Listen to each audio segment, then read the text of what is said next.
Welcome back, ladies and gentlemen, to another episode of the Classical Antiquity Sidequest, a podcast covering topics from classical antiquity. The period of time is known for, as Edgar Allan Poe put it, the glory that was Greece, the grandeur that was Rome. Our next side quest will take us to Caesar's civil wars, in which he established himself as the dictator in perpetuity. Maybe not quite the best title, given how it ended. But our guide for that side quest is going to be Dr. Jen Gerrish, who I think is making her third appearance here on the podcast.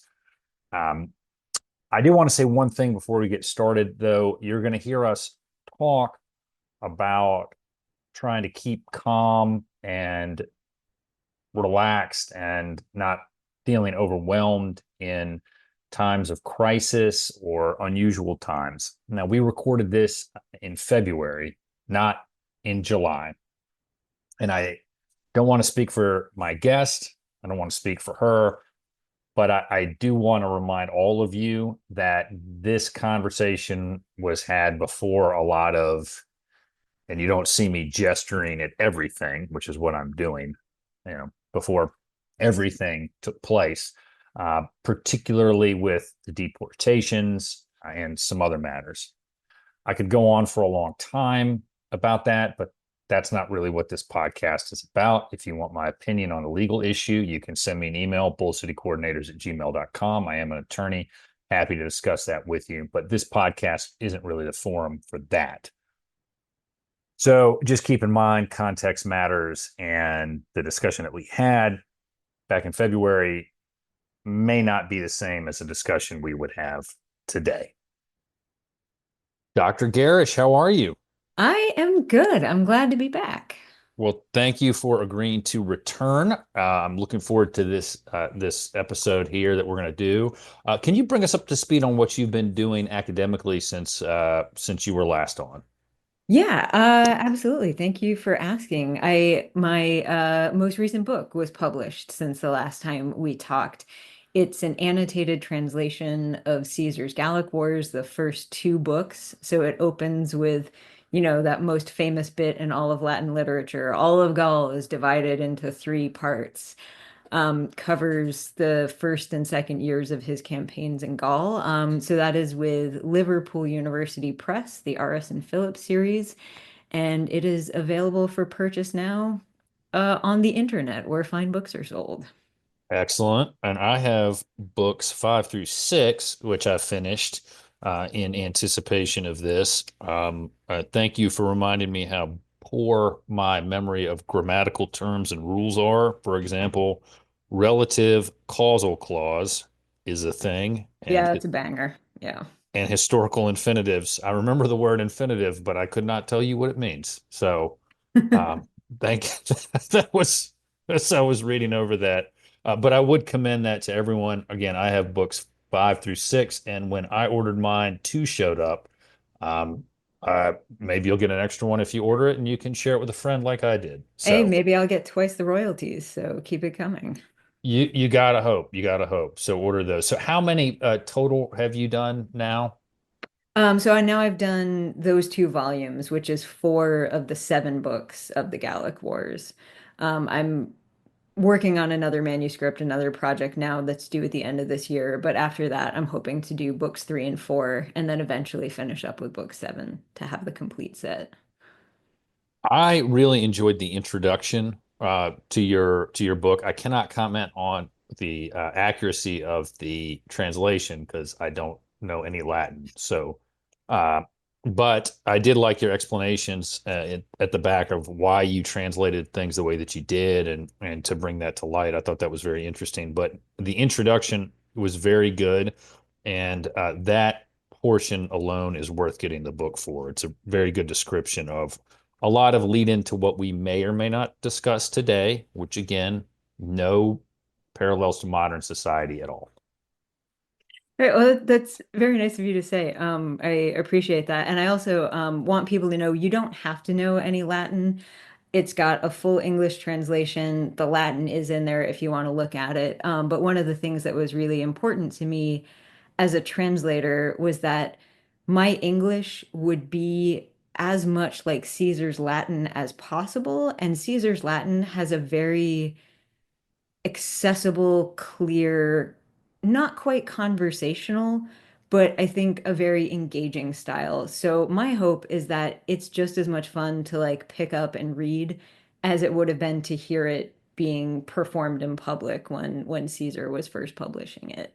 And you did talk a little bit about in your introduction about how he wrote and the words that he chose and why he chose that. And I guess maybe you could compare it to sort of like popular history writing. Again, I do not like that term, but today, but I viewed it as more his style was more of a conversational writing that would be easily picked up on by everyone and still convey all the information that needed to be conveyed.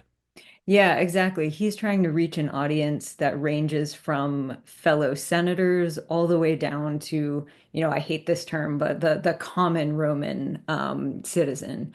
So to do that, he strikes a style that I think is very readable. There's nuance there if you want to look for it, but also at the superficial level, it just tells like a good, clean, like crisp, easy to understand story.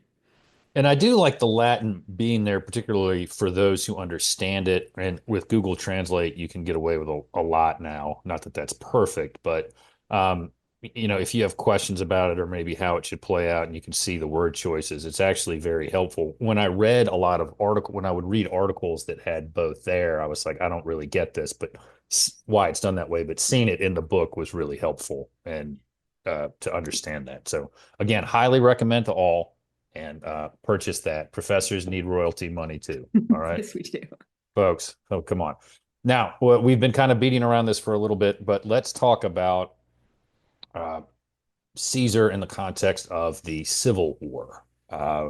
And I want to begin with asking, and we'll get into why this war happened and the outcomes of it. But if we can start with a little bit of the terminology that we should use when we discuss it, and I bring that up because in America there's been one civil war, but there were other civil wars prior to this, right? Right. In a Roman context, we are looking at, nearly 100 years that could be described as a period of civil war.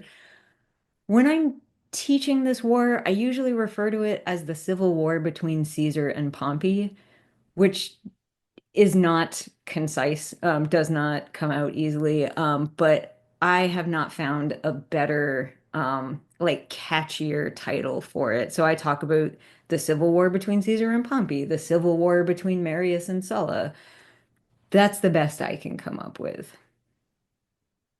So yeah, the Marius and Sulla, just lots of fun there, right? But let's get into kind of what led to the war between Caesar and Pompey. I mean, what caused this conflict to develop that then engulfed the major players in what was left of the Republic at that time? Yeah, I mean, there are obviously a number of ways one could answer that question. I think an important antecedent to be aware of is that in 59, so 10 years before this year, or before this war broke out, Caesar and Pompey and another aristocrat named Crassus made an informal sort of like, I imagine them in a back room smoking cigars and, slapping each other on the back sort of arrangement.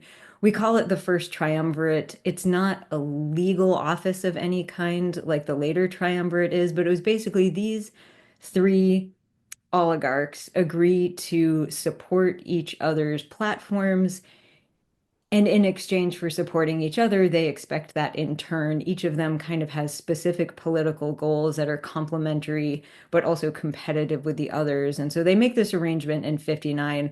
We're going to look out for each other. This is part of how Caesar gets the Gallic command in the first place, is that he's got the support of these allies. But as we might expect to happen, their mutual ambition is incompatible. And over these 10 years, we see the relationship break down.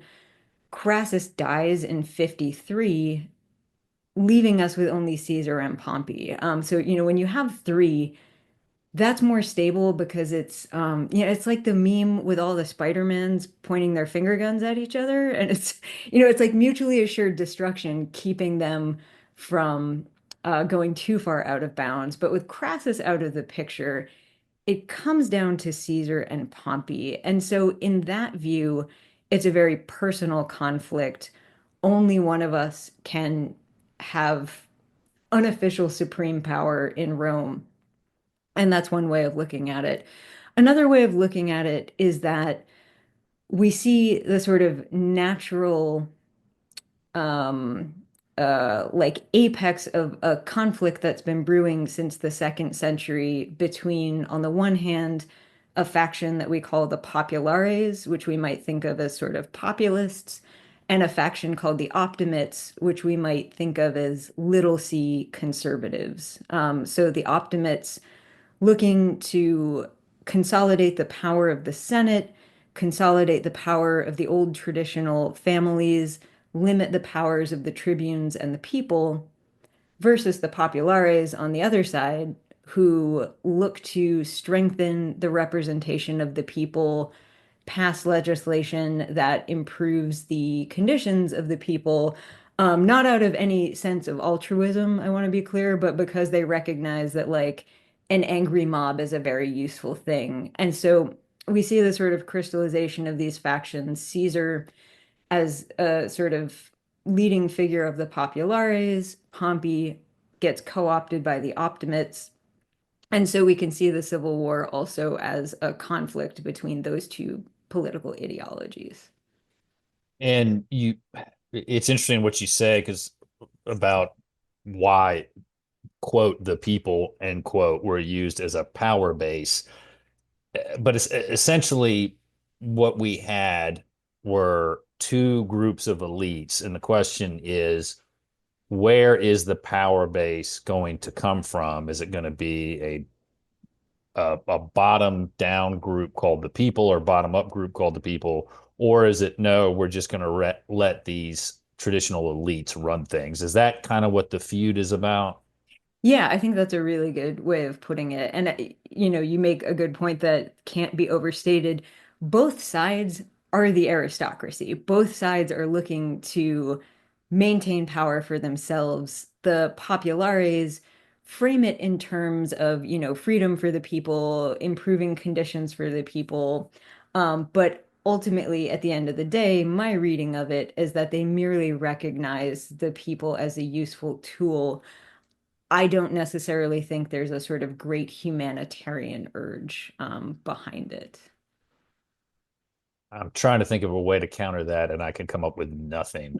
So I think that has to be right. But it was interesting too. I think Livy talked about this later when he wrote his history, basically saying that the people always have the final say, and whatever the people say is law is law. And of course, that comes well after this, but we see what develops. And it's kind of misleading because really it's just the guy with enough soldiers to back up what he wants done has the final say. But we could talk about military dictatorships in Rome for a while. But turning back here, so we have we have this fight that's going on between the two of them. What actually, these two sides, what actually caused this fight to happen? Why, as Suetonius wrote, did Caesar say, let us accept this as a sign from the gods and follow where they beckon, in vengeance on our double dealing enemies, the die is cast? What got us to that point? Yeah, the issue that erupts as we are getting to 51, 50, and then those opening days of January 49 is that Caesar has been in Gaul for nearly 8 years at this point. He is running out of pretext to what we call prorogue or extend his proconsulship, his governorship. So Caesar is coming to an inflection point where he either has to get his proconsulship prorogued, which is not looking like it's going to happen, or what is most probable, he has to come back to Rome. The problem is that he has a lot of enemies and he's done a lot of crimes. It doesn't matter if you've He done did all crimes, the if you do, crimes. he did all the crimes, all of them, just crime all the way down, which doesn't matter if you have good political support. So his first thought is to turn to his ally Pompey and say, hey, can you kind of massage the optimates, maybe smooth out some of this? That doesn't seem to be successful. People like Cato, people like Cicero are not budging on their anti-Caesarian stance. So Caesar's like, okay, if I go home, they're going to arrest me immediately, indict me on, there's various things that senators can be indicted for. However, Huh. any, Interesting.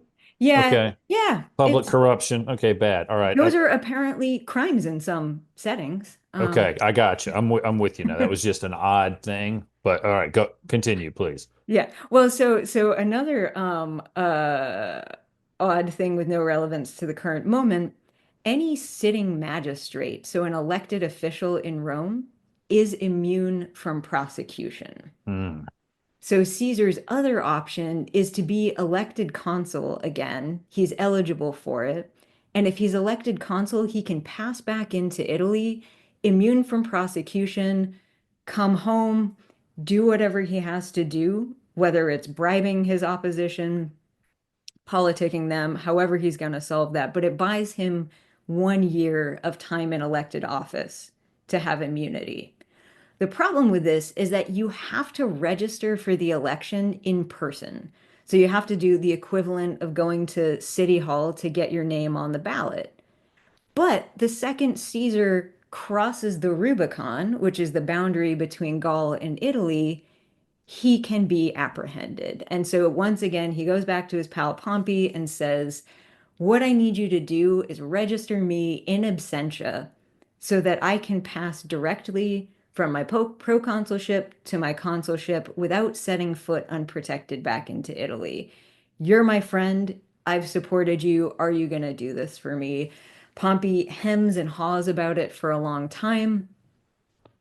Caesar sends some tribunes to try to cajole him. It erupts into shouting and violence, and Pompey finally says, no, absolutely not. You have a choice. You can lay down your army and come home, or we are going to consider you a war criminal.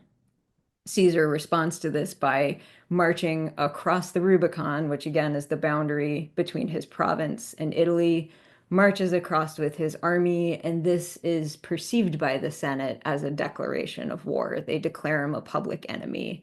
And at that point, we can talk about the Civil War being underway. So, and I read the commentaries on the Civil War. They weren't, I mean, they're influential, so I guess I shouldn't turn into a literary critic. But when I read it, I felt like this was a book that Caesar felt like he had to write, like he just said, I got to kind of justify what I did there. So let me just say I was being treated unfairly and a bunch of other garbage that wasn't accurate. Uh, Comparisons deleted here. But anyway, so he basically said he was the victim of a witch hunt and it was unfair and he was had done things that everybody else had done and it just seemed kind of weakly put together. But what what do we know from Pompey's perspective about why he decided I'm no longer going to back Caesar? Was it pure just, hey, this guy's getting way too popular, he's a threat to me, or hey, I'm still a big deal too? Do we have any idea of that? Yeah, it's harder to get at Pompey's perspective because he doesn't leave us any documents the way that Caesar does. We do have a number of letters that were written by Cicero, who was on eventually the side of Pompey. And so between those and like the Plutarch's biography of Pompey and the historians, it seems to have been quite personal for Pompey. He is someone, I mean, his career is fascinating. He is someone who seems to have never had a political platform beyond Pompey. He believes in nothing. He stands for nothing. He doesn't have grand visions about the meaning of the Republic. the meaning of the Constitution. It's very pragmatic and it's very ambitious. And so from Pompey's side, I think it was personal. I think it was ego. I think he saw this war as a last gasp at relevance. And the Optimates took advantage of that because this is all really, we put Pompey's name on the war because he's kind of the figurehead, but this is really orchestrated by the Optimate faction, which is, again, your Cicero, your Cato, your Scipio. These are the minds that had a vision of restoring what they perceived as the golden years of the Republic when it was run by a few noble families. But Pompey, I think, stood for nothing. I think he was generously, I think he was duped by the Optimates. Less generously, I think he was very willing to be complicit with them if it meant that he could achieve the kind of glory he had early in his career. Well, we may not want to use the term figurehead given what happens to Pompey later on. How things come about there. We're not trying to rub salt into your neck-sized wound, Pompey, but let's talk a little bit about why the Optimates wanted a war or were willing to fight over this, because it seems like whenever I try to think about this time period, it's a war that happened for reasons that no one can really explain and to some extent seem preventable. But what was kind of the thought process here of the Optimates as to why they needed to risk everything to try to put down what they perceived as the menace of Caesar? Yeah, I think they truly believed that Caesar aimed at monarchy. And I think they truly believed that a oligarchy slash plutocracy was the ideal form of government. So I think there is a sort of like sincere constitutional belief that underlay it. The fact that they personally disliked Caesar, the fact that, it wasn't just any guy who looked like he wanted to be a king, but it was this guy, I think that made it worse. But ultimately, I do think there was a sincerely held belief that the Roman constitution, with the checks and balances that were built into it, that was a more stable form of government with the monarchy, which the Romans remember being a terribly oppressive, tyrannical form of government. So let's unpack that a little bit as to how we get to that point with these kind of shifting landscapes that are going on in the Roman state leading up to this. The military had been reformed. I don't like using the term reformed, that's kind of loaded, but changed under Marius. Reform, in my mind, connotes a positive thing, and I'm not so sure that this necessarily was for the long-term health of the state, but he changed the way that the military was structured in some respects as far as the recruitment base. Could you talk a little bit about that and how that made this kind of a civil war more possible to occur? Yeah, that's a great point. What we see happen between the Punic Wars, which are in the third century into the second century, up into the second century, beginning of the first century when Marius is running around. So we see the professionalization of the army.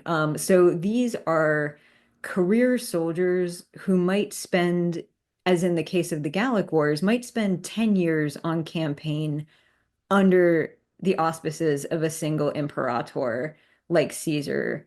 In the case of Marius, you had men who fought with him in Numidia in the 110s, and then against the Cimbri and the Teutones in the final decade of the second century.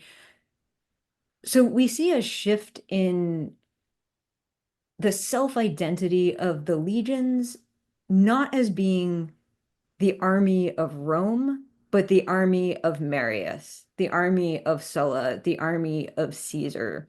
And they're like connecting their purpose not to the idea of the Roman state as a whole, but to their specific commander. And that I think becomes very dangerous, right? Because we can see how these commanders are able to weaponize that when you no longer feel that you are fighting in the interests of the common good, but rather in your commander's interests.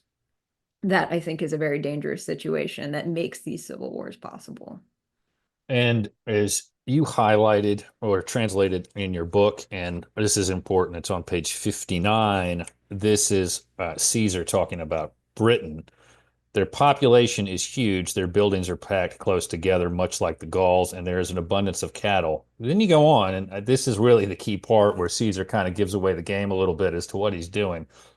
They use either bronze or gold coins or iron bars measured to a certain weight instead of coins. Tin is produced in the inland regions and iron on the coast, but the supply of that is low. They use imported bronze. There's timber of every type, as in Gaul, except for beech and pine. So there's some resources there. Mm-hmm. Caesar's got an army that he's had for what at this point, what, 6 or so years, and he's got to pay them, right? So the way to do that is to keep plundering and pillaging until you find what you need.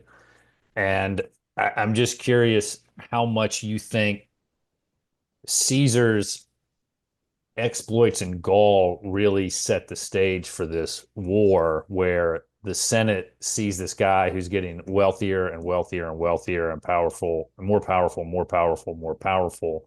And then they perceive that as a threat. Yeah, 100% right. This is how you become wealthy and powerful as a commander is you ABP, you always be plundering, right? You're always finding foreign enemies, even if you have to make up a reason, as in the case of Britain, which was harming no one and nothing. You have to do that to enrich yourself so that you can bribe your political enemies, but also, as you say, much more to the point, you have to pay your soldiers. You have to be rewarding them beyond their sort of meager official pay.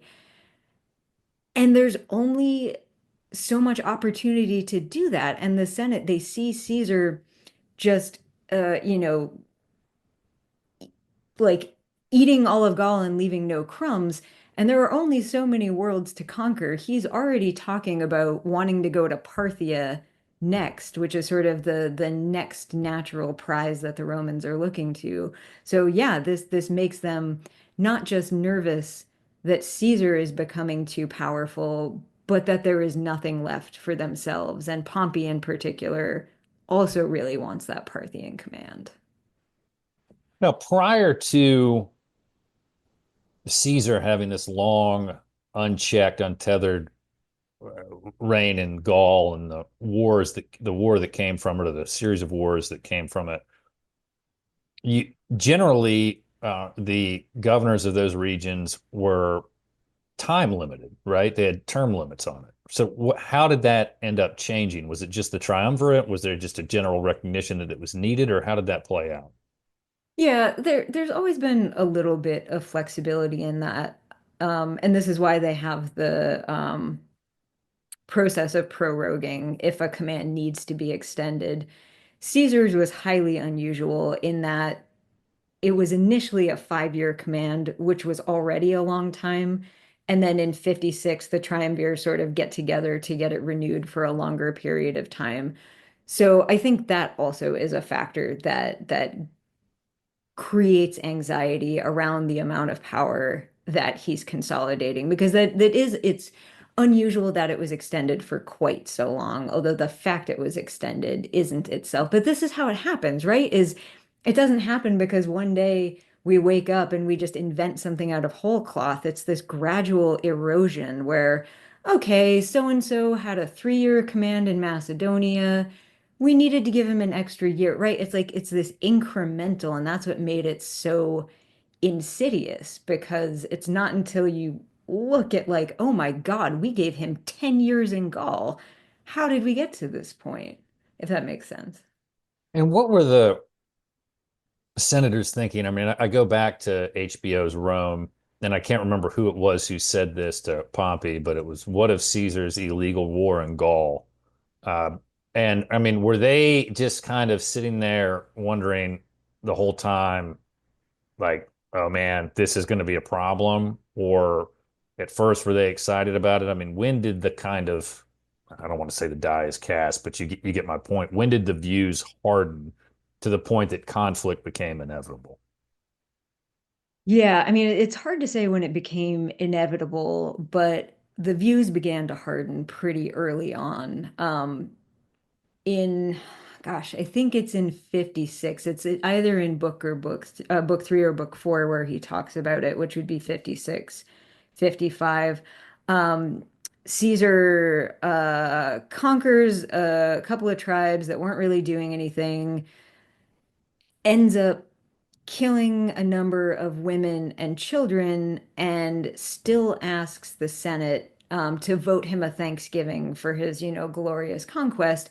And at this point, Cato gets really mad and he's like, no, we shouldn't do that. He's committing war crimes now. I believe they overrule him. I think he gets the Thanksgiving anyhow.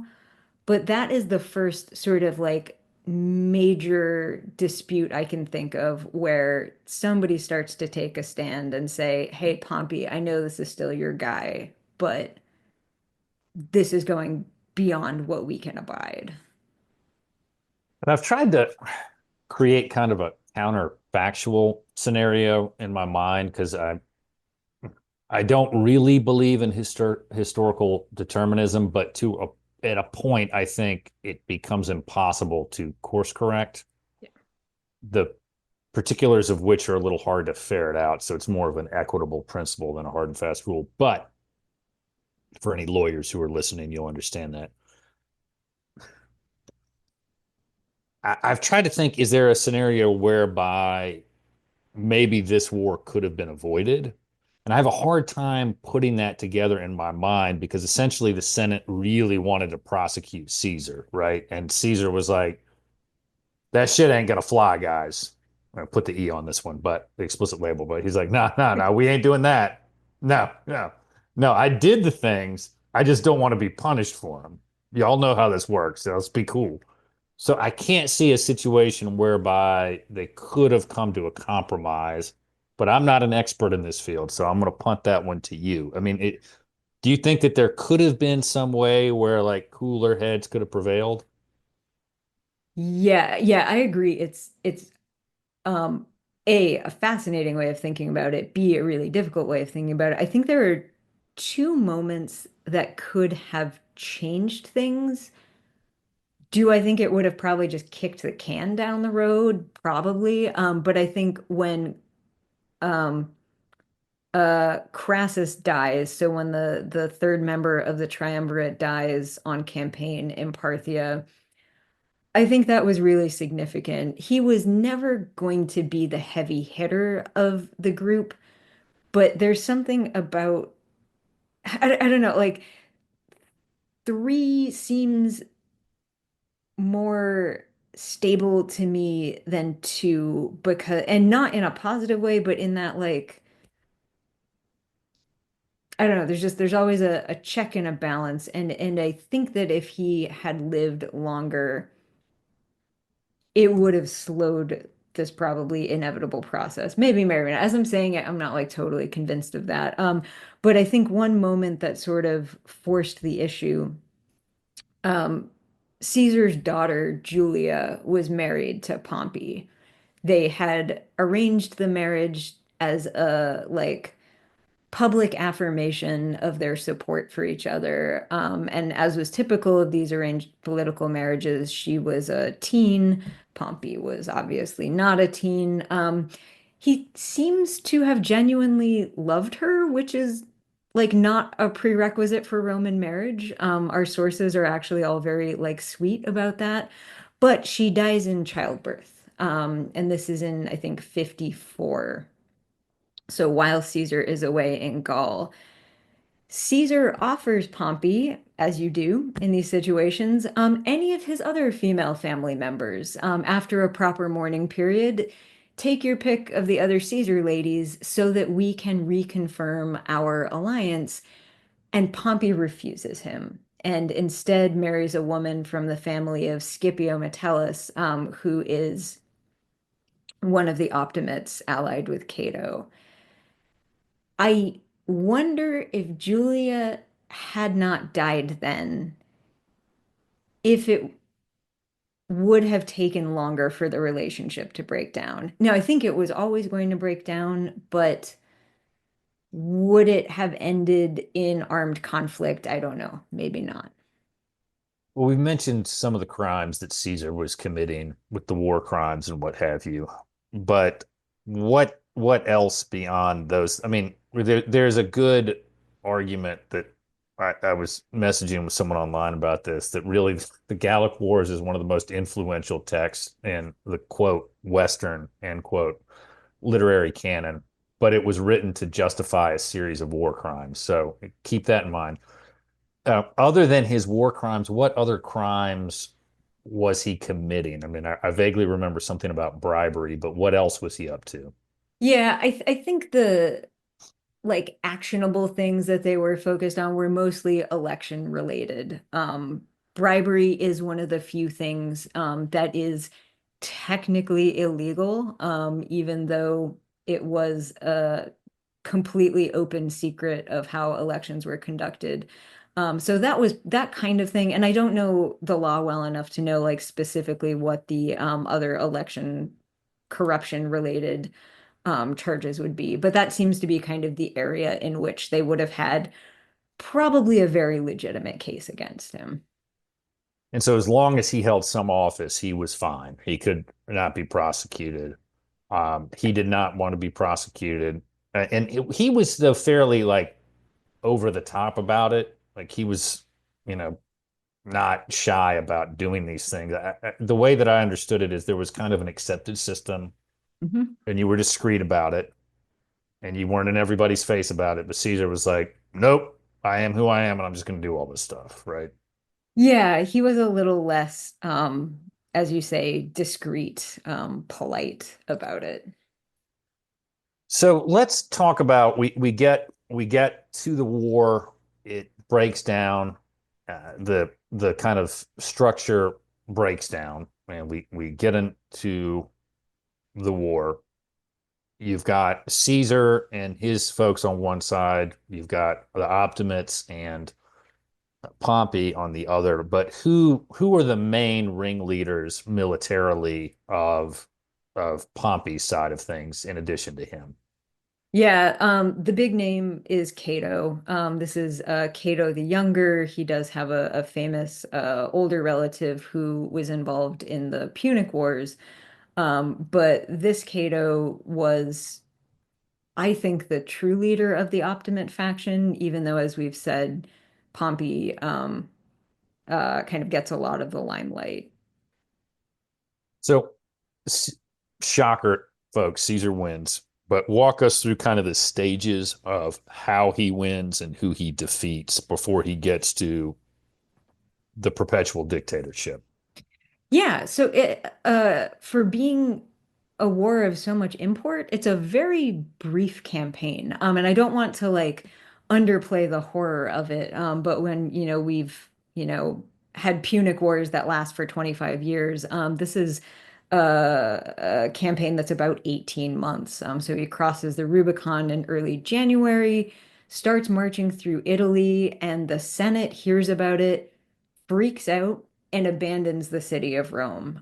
Cicero talks about this in his letters with tremendous shame, just as a disgrace to their ancestors, a disgrace to their gods. But Pompey insists he has friends in the east. If they can just go east, he'll be able to get reinforcements because he spent many years campaigning out there. People owe him a lot of favors. Caesar makes it to Rome essentially bloodlessly. And again, I'm not trying to downplay the horrors of war or make it sound like Caesar is in any way cool, but the towns of Italy immediately capitulate to him. So he's not attacking cities on the way to Rome, takes charge in the capital, arranges for elections to be held because the Senate like left town before that could be organized. And he says, okay, I'm going to be dictator for as long as it takes to set up this year's elections. and then he resigns it. And this is what the office of the dictatorship is for. I think we've talked about this, and I'm sure some of your other guests have as well.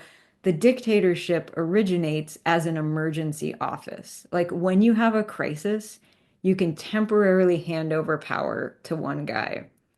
Caesar does that and then resigns it. But that doesn't matter. The Senate is gone. They've gone off to Greece, and Caesar pursues them over there. There's a couple sea battles. The decisive battle is fought at Pharsalus, which is in central Greece in 48. And in that battle, Caesar's forces are victorious. Some of Pompey's guys flee. So Pompey flees, Cato flees, Scipio flees. Cicero sticks around.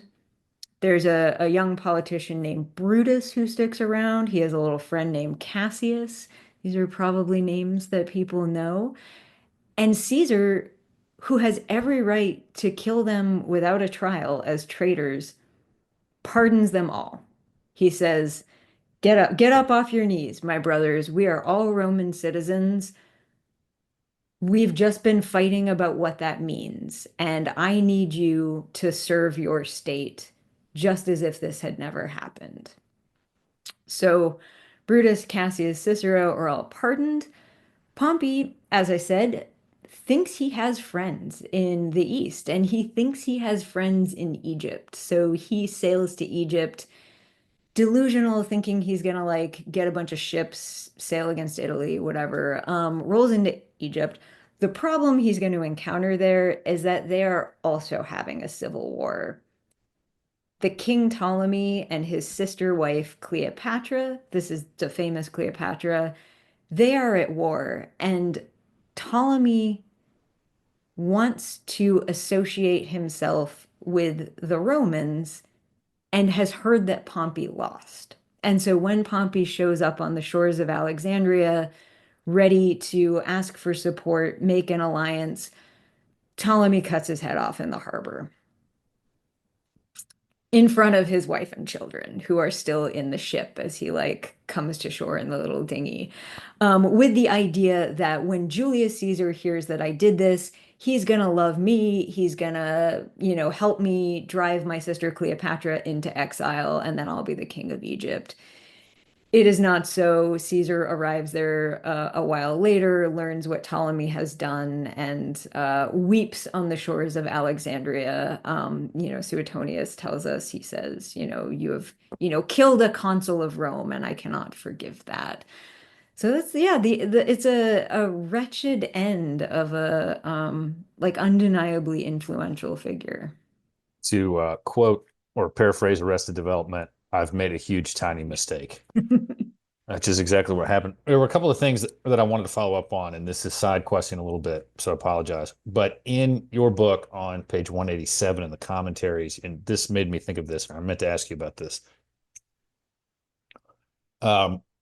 Tacitus and I think someone else had written about the permissible gender differences regarding socially allowable types of crime. And I was that struck me.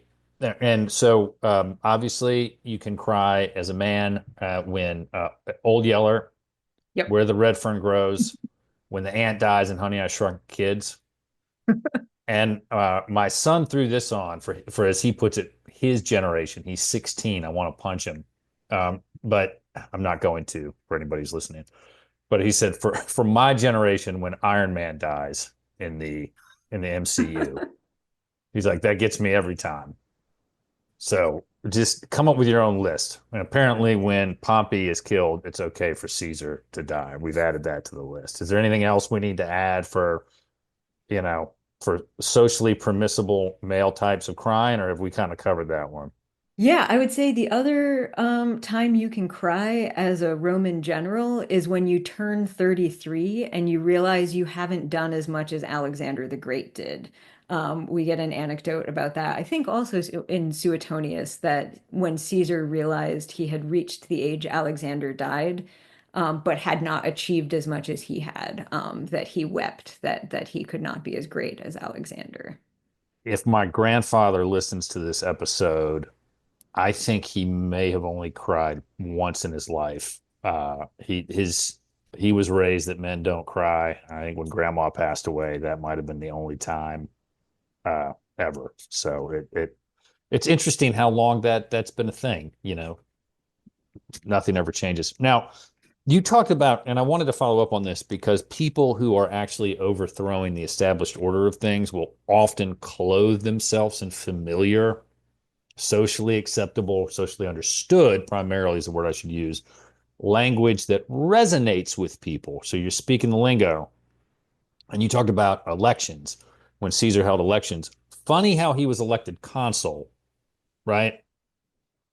Right after he had been dictator. Isn't that kind of weird? Just a weird coincidence, right? Just weird coincidence. I guess the people just thought he was the best candidate.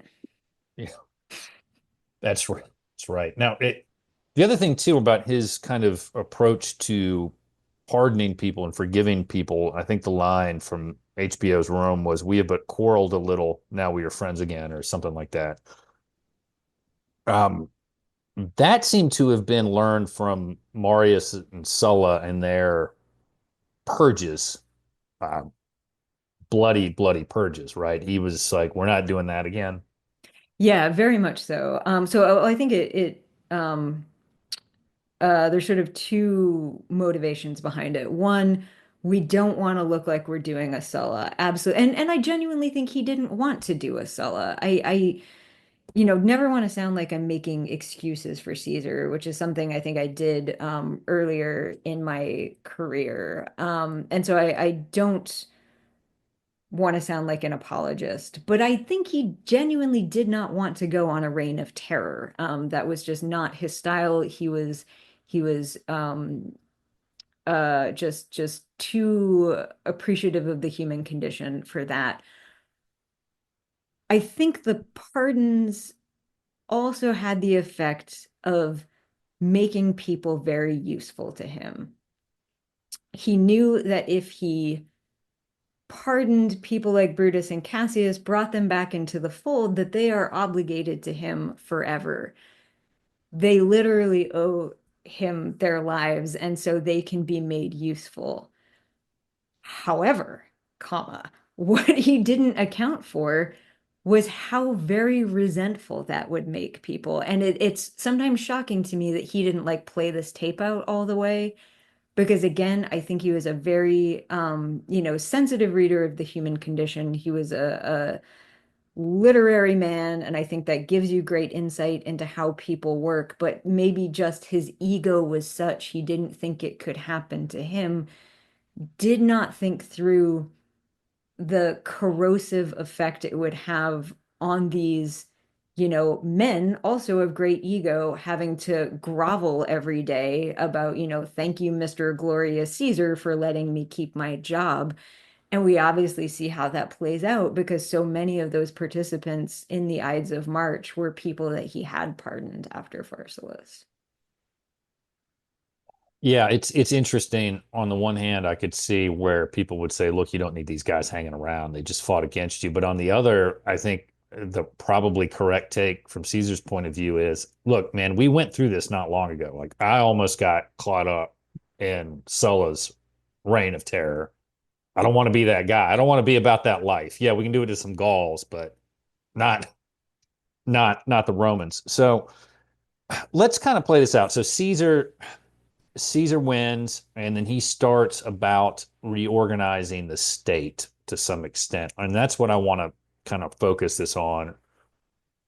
Were there any positive changes that came from this civil war as far as government, as far as the way the state was structured, the way the role of the Senate was government made more responsive? I mean, could we look back on this and say, yeah, it was awful that it got to this and that this happened, but were there any positive developments from this horrible event?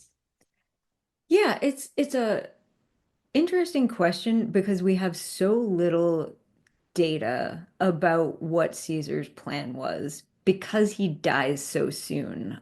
So the part of the story we've kind of jumped over, which is really interesting in its own right, after he shows up in Alexandria, he doesn't get back to Rome for another 2-ish years. So he gets besieged in Alexandria, stuck there, has a baby, gets out of there, goes to fight some campaigns in the east, goes back to Africa to take out Cato and Scipio, goes to Spain to chase down Pompey's sons. He's not going to make it permanently back to Rome until I think 45. And then he dies in March of 44. So we only see like the seeds of the Caesarian government, of the new system that he tried to put in place. Based on what he started, it looks surprisingly moderate. So he does things like reform the calendar to be more regular. Up to this point, the calendar was this sort of like janky riff on the solar calendar that didn't really align with it. And so every couple of years, they would just have to insert like an intercalary month and be like, oh, it's, snowing in July. I guess we screwed it up again. Let's just have the month of good fun times and we'll pick up again March. with September in whenever. So he The does month calendar the reform. month is Smarch for you Simpsons people. Lousy Smarch weather. That's what you're looking for. All right. So calendar reforms. What Calendar else? reforms, debt reform. He tried to solve Rome's debt crisis by making concessions both to lenders and to borrowers, basically trying to bring everybody together and create compromise to ease some of those tensions. He works to rebuild the numbers of the Senate, which obviously have been devastated by civil war. He does that by using Senate membership as a way of rewarding people, which is maybe a little bit problematic. But he doesn't do what the Optimates feared, which is to strip the Senate of all of its power. So he does pack it with his supporters, but he leaves it intact. He continues to hold elections according to the usual procedure. So, it doesn't look like he intended at least immediately, a radical overhaul of the existing systems. Now, at the same time, we also see, I guess technically the Senate proposes it, not him, but we can be real about that. The creation of a formal cult of Julius Caesar with Mark Antony as its high priest. So that suggests that maybe he was starting to think of himself as something greater than a mortal statesman. So is he kind of laying the groundwork for what we see later with Octavian when he becomes Augustus, where I'm using this terminology to create the illusion, sticking with Arrested Development, illusions, Michael, the illusion of a functioning Republican system of government, but really it's done by a a dictator or one guy with like a group of close buddies who are figuring this out.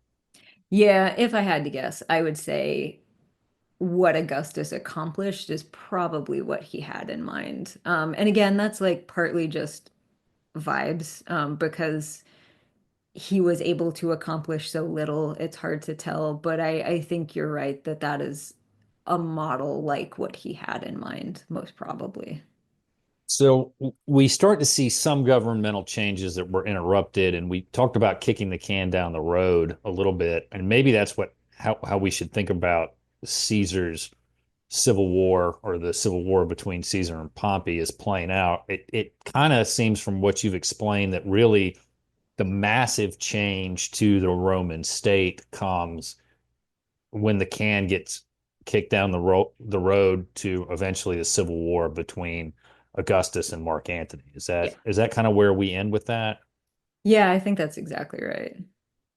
Okay, so this basically set the stage for all right, well, how should we look at this then? Is this this civil war that happened just setting the stage for a larger structural change that occurs? Is it kind of the proto Augustan system of government, or walk us through maybe how we should think about that and what things we should be looking at as we think about that?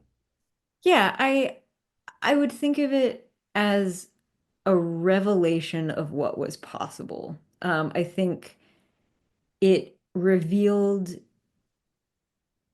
how fragile the institutions were and how willingly many people would surrender to their dissolution. How easy it actually would be for someone who had the army and who had enough of a Senate faction in their corner to reconstruct it as a de facto monarchy. And then staying on that, do you think that Caesar's main, well, he had, I don't want to say the main mistake, but maybe one of his mistakes then, if that's one of the lessons that we take from this, was having himself declared dictator for life? Yeah, the timing would certainly suggest it because I believe that happens in mid-February of 44, and then he dies on March 15th, 44. So that seems to have been among the final straws that break the proverbial camel's back. But yeah, because it is and we saw Sulla do it, but he resigned it. It's an absolute rejection of the constitutional purpose of the dictatorship, which is by definition a temporary office. And the Roman founders wrote it that way in the recognition that it would be dangerous for longer than a very temporary period of time. So is that why this, I mean, he was the last dictator, right? We never see it come back. Is Yeah, that's that correct. Yeah. is that what that was? And in your discussion about it being his constitutional rejection of the Roman norms of government, is that why we never saw this again? Because even the emperors realized this could be too big of a threat. Well, you didn't need it under the emperor because the emperor is a dictator. So the formal authority of a dictator is the power to supersede any Senate decision and also to supersede any other military authority. So they have what we called Maius Imperium, greater command. The emperor already possesses it, so there's no need for a separate office. So as far as what else came from this civil war, at least for a good while, what you, if you want to be a ruler, right? If you want to be about that life, don't misstep and speak in terms or a language that is not within this myth of what our what we want our government to look like, even if it's not that. Like you've got to play the game and pretend and play make believe to a little extent, right? Yeah, I think so. And again, this is something that has no relevance for us today. But what it Good. revealed is that all you have to do is just say something loudly over and over again to make it true. And this is what Augustus does. He says, I've restored the Republic. I've restored the Republic. Look at the Republic. I restored it. It's false. It's fiction. All the evidence is that it's fiction. But if you say it loudly enough over and over and you control the military, then people just start to believe it. And I don't know how that happens. I'm afraid we're about to find out like what that feels like to live through because I don't know. By the time Augustus dies, there are very smart people who have just bought wholesale into this myth that like our liberty has been restored. But as you said, this is Caesar's mistake is he doesn't know to play that game. He doesn't know that he's supposed to shout about restoring the Constitution. And why he made that miscalculation, I couldn't tell you if it's just ego, if it was wishful thinking, but Augustus learns from that mistake. So you took that in an interesting place about relevance today. I thought you were going to say that, guys, remember Barack Obama and Jennifer Aniston aren't dating. Like Oh, I thought that was you were going to comment on that rumor, that spread on Facebook and Twitter. yeah. Well, I'm so disturbed about the rumors that Barack and Michelle might be getting divorced that I might start crying if we even talk about it, because that's a thing I saw on the face space or somewhere. I, you know, uh, to side quest here a little bit. So I've watched my worldview sort of change in ways that I didn't think it would happen. I'm not so sure, and I am fully aware of the irony of this, to make a Sideshow Bob reference, of saying this as a man who has a podcast, but I'm not so sure giving everybody a platform to say things unchecked with no basis in reality is necessarily as good of a thing as maybe we think it is. But again, I mean, I'm just a dude with a podcast who is doing the exact thing I'm criticizing. So whatever. Yeah. Well, I think if we could trust the populace to have the critical sk thinking skills to sort of discern, evaluate, interrogate what they were hearing. Like if we could trust people to consume messaging in a critical way, then yeah, platform anybody. But and this is me as like a liberal arts professor getting up on that grandstand. I think as we've seen the devaluing of liberal arts education, both ideologically and literally economically, the devaluing of it, we are looking at, generations of people who like don't read for fun and who don't know a lot about world history of any kind, and it's this very um I worry that we have a citizenry that is more willing to accept what they're told than in the past. But you know what? That's what Socrates said too. So, this is not an old attitude. And I'm probably just overreacting. Well, I also think too, one, for I mean, it's hard for anybody to find the time to look at everything that you see online and check it to see if it's true. It takes a lot of time that our everybody go watch Dennis Takes a Mental Health Day from It's Always Sunny in Philadelphia. That our modern world that was supposed to make never felt more seen than that TV episode. That shows how our supposedly modern world that was supposed to simplify things for us actually makes things a lot harder in some respects. So I think that that's a challenge. But I also think, too, there's this natural instinct, like in the back of our brain or wherever, that if you see something that's like negative or controversial or a hot take or whatever, and you can look at, ESPN sports media is a great example of this, the TV with the talking heads, which I don't watch anymore. I gave that up a long time ago for this reason.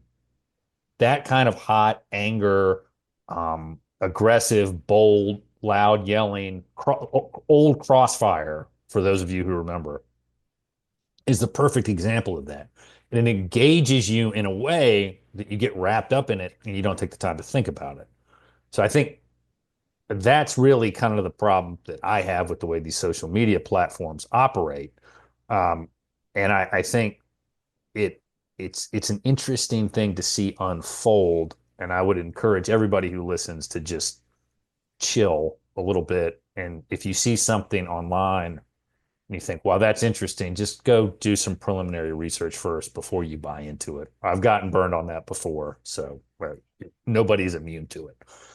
Yeah. Yeah, I think that's a good point that when we're reacting from an emotional place, to just do a gut check about that. Like when you notice that like your heart is rate, because I get like that. I'm like, or if I'm like crunched over my phone reading it, to just sort of take a breath and say, okay,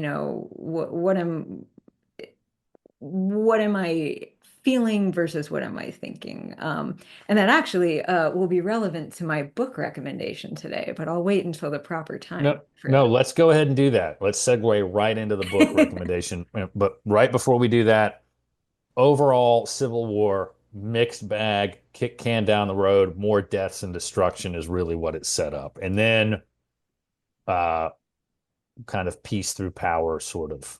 Fair. Yeah, it accomplished nothing. I mean, civil war is terrible. But as we see in the case of the United States Civil War, change can come from it that can be positive depending on how you view it. But yeah, nothing comes of this. It's just a little another incremental step on the way to the collapse of the Republic. And unlike in the post-American Civil War period, it wasn't a very stodgy old court frustrating reforms based on plain languages of statutes that were remedial in nature and constitutional amendments that were remedial in nature. But I digress. So let's go to your book recommendation or recommendations. What do you have for us? Yeah, so what I am reading right now is the Meditations of Marcus Aurelius, the emperor slash Stoic philosopher. Because I noticed lately, I teach here at the College of Charleston a lot of Roman history classes, and I've really been struggling with how can I teach this in a way that doesn't upset me every day, right? Like, how do I convey what I want them to know about the Roman Republic? How do I encourage them to make these modern connections, but not grind my teeth into a fine powder?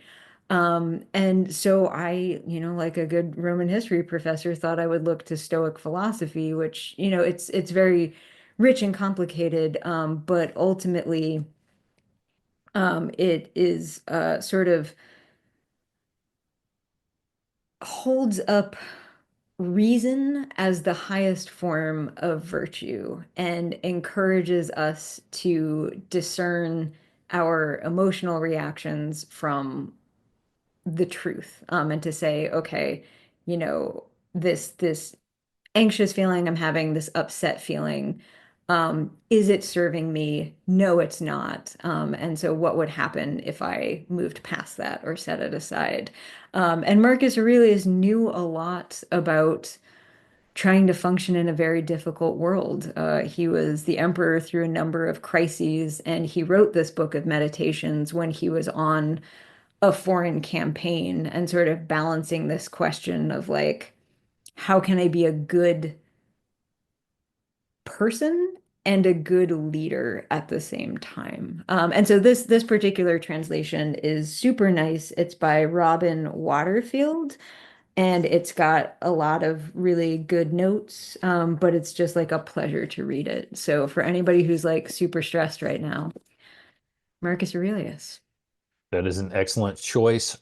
One version that you will find on that at bookstores, and I've sent multiple copies of that to people going through tough times, is by Gregory Hayes, who I Mm. think is at UVA, but he's actually on Blue Sky and has kind of a funny account there to Oh, follow. cool. And so check that out. That is an excellent book recommendation there. And while you're doing that, go back and listen to the episode that we did on Seneca with Liz Glowen. Check that out. I may make a joke about some people in there that I found very funny, but I hope you enjoy it. It deals with the providential God and counters to a providential ordering of things. But so we've got the book out of the way. Give us a future podcast episode topic. Yeah, so I think a related topic I would love to come back and talk about sometime is the period that we call the Five Good Emperors, which concludes with Marcus Aurelius. But it's a period of five emperors in succession. They get this name from Machiavelli, under whom there is no civil war. There are no wars of succession. We see the peaceful transfer of power. And so it's one That's a of the thing. bright Okay. spots. So yeah, I think maybe next time I'm on, we should go positive. You know what? I really like that topic anyway, but the fact that you're willing to come back on and do it makes it a lot easier. So I don't have to get the occasional, yeah, yeah, yeah, send me an email. Happy to set it up, and then crickets. But I know you folks are busy, but it's anyway. So that is excellent. I do look forward to that, and I think that will be a lot of fun. Now, If you want to stay in touch with the podcast, go to the website, bullcitycoordinators.com. Check out the socials, either at Duke FB Coverage or at Antiquity Pod. Hey, why don't you give us a call, 540-632-0160. Leave a message, and you'll get an episode. Thanks to Brent Arehart, who put this wonderful theme music together. And stay tuned, folks. More episodes are coming because, as you know, the Classical Antiquity Sidequest is a podcast without end.